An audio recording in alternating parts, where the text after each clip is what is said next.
everybody, it's Reckless, and welcome to Break the Fourth Wall. It is November 11th, 2016, and it is also a Friday, and there's several things going on today. Real quick, shout out to all the veterans out there. Happy Veterans Day. As well as a nice shout out to my twin's mother, because it is also her birthday today. So, shout out to all of you wonderful people. So, Xur is located in the wonderful place we call the Reef, and if I am correct, this is week 114. Xur! What's up, dude?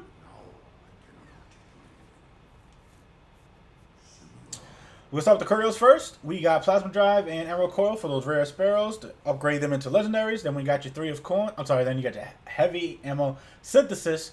You get 3 for 1 strange coin. Then we got your 3 of coins. We got 5 for 7 strange coins. Then we got your glass needles. You get 3 for 3 strange coins, 3 motes of light, and 1 exotic shard. Then we got your material exchange. You get 1 mote of light for 2 strange coins.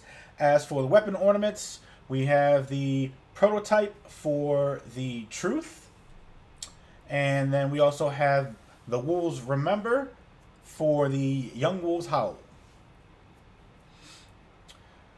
We're going to start with this episode worthless Legacy Engram. It is a primary weapon. Engram, do not get this. Don't waste your 31 strange coins on this. It's pointless. Sweet. The next exotic we're actually going to be going over is the Apotheosis Veil that has a full intellect build for the Warlock. Main perk on this is Private Reserves, which immediately regenerate health, melee, and grenade energy upon activating your super. Secondary perks on this are Access to Assets, Heavy Lifting, and Infusion. Now, this exotic is okay, but there are plenty of exotics out there for PvE and PvP that are a lot better than this. This exotic definitely shined in the days of Crota. However, the days of Crota are long gone. So, I probably would still give this at least a 3.5 in PvE and maybe even a 5 in PvP. Just because the usefulness for this isn't really needed. Like I said, there are better ones out there, but hey, if you still want it because it looks cool, by all means grab it. But if you don't, grab it anyway, shard it, call it a day. The next exotic we will be going over is the Twilight Garrison for the I was going to say the Tunter. For the Titan class, which has a discipline and strength roll, and I will admit it does have great rolls on it, especially given the fact that it's in the discipline's in the 80s and the strength is in the high 70s.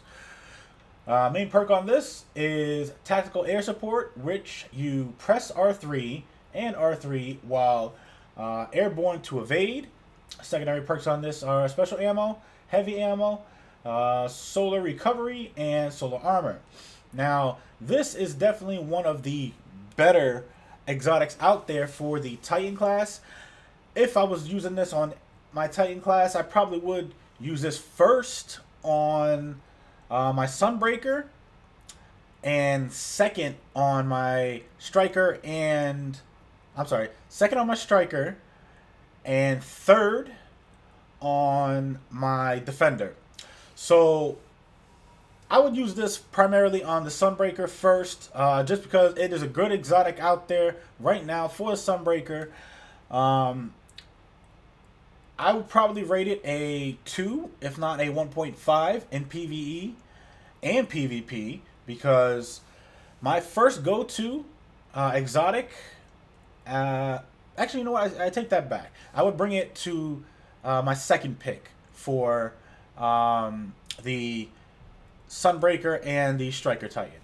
And the reason being for that is I still feel that the Armamentarium is still a better choice.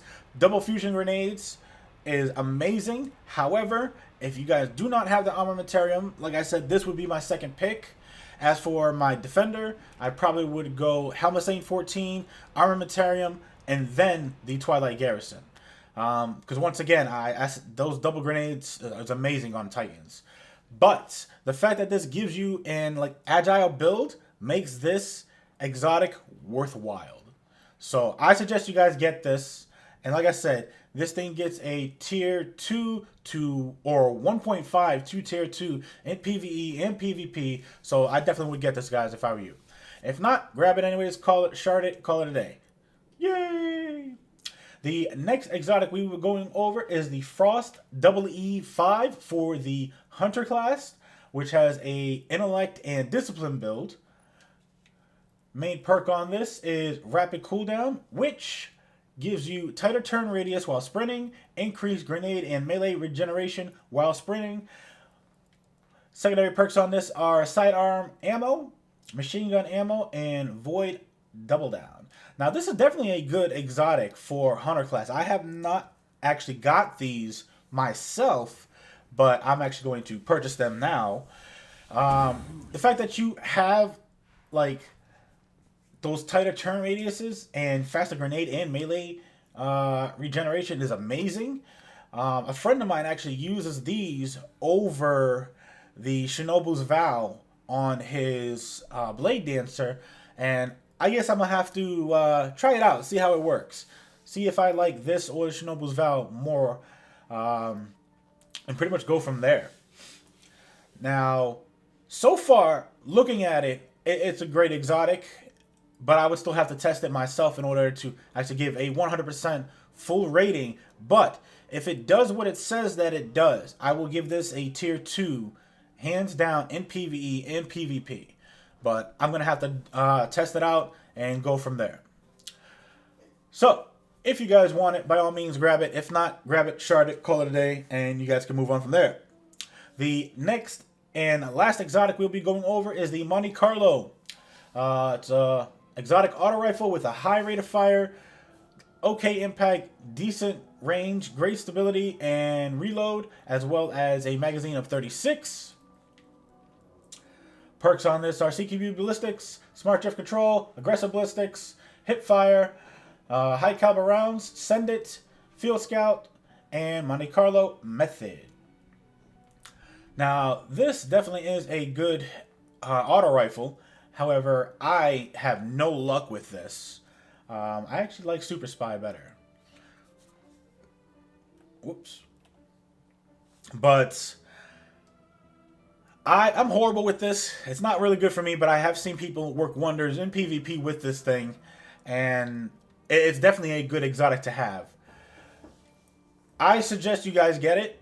I probably would consider this a tier 2 to tier 2.5, at least in PvP, but in PvE, it shreds like low-level ads. So at least in that regard, I can actually say it's good. I definitely suggest you guys get this if you guys don't have one.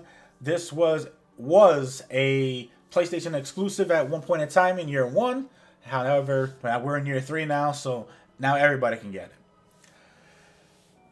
Yeah, that's pretty much it for Xur. Real quick, if you guys would like to check out my PlayStation 4 Pro unboxing and the 1TB SSD setup and installation, by all means, I will put a link in the description below, as well as my BenQ BL2711U 4K monitor opening. I will also put that in the description below. And that, my friends, brings us to the end of the video. Thank you guys for all of your support. Feel free to share, comment, like, subscribe, and turn on your notifications. That way you guys can stay up to date with all of my videos. I'm Reckless, and remember, own your success, and I will see you guys next time.